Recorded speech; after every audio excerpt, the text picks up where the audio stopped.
দেখুন, চুপ থাকা মানুষকে হালকা ভাববেন না। চুপ থাকা মানুষকে খুব সহজেই ভুল বোঝা যায়।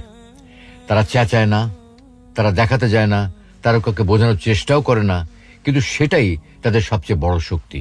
এরা নীরব হয়, কিন্তু দুর্বল ভাববেন না, মোটেই তারা দুর্বল নয়।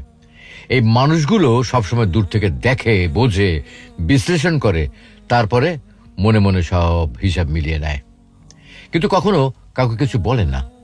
কারণ তারা জানে চুপ থাকা মানে হেরে যাওয়া নয়, চুপ থাকা মানে সঠিক সময়ের জন্য অপেক্ষা করা।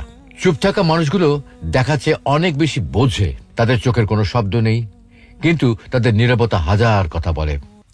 তারা কথা বলে না বলে গভীরভাবে পর্যবেক্ষণ করে। কথা না বলেও তারা বুঝে ফেলে কে সৎ, কে অভিনয় করছে, কে পাশে থাকবে, আর কে শুধু ব্যবহার করবে।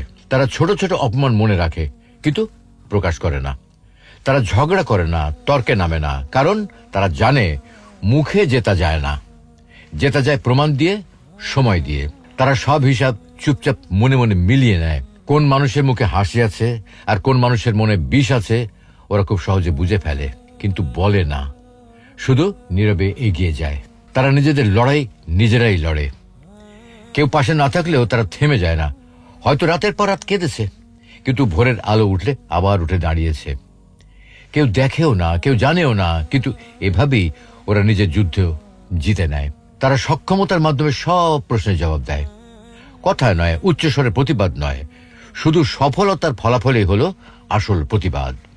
যখন কাজের মাধ্যমে জবাব দেয়, তখন যারা উপহাস করেছিল তাদের মুখই বন্ধ হয়ে যায় অবশেষে। চুপ থাকা মানুষের কণ্ঠ নীরব, কিন্তু তাদের হৃদয়ে আগুনের মতো শক্ত। তারা কারো সহানুভূতি চায় না, তারা কারো করুণা চায় না। তারা কি চায় জানেন? শুধু চায় নিজের শক্তিকে একদিন প্রমাণ করতে।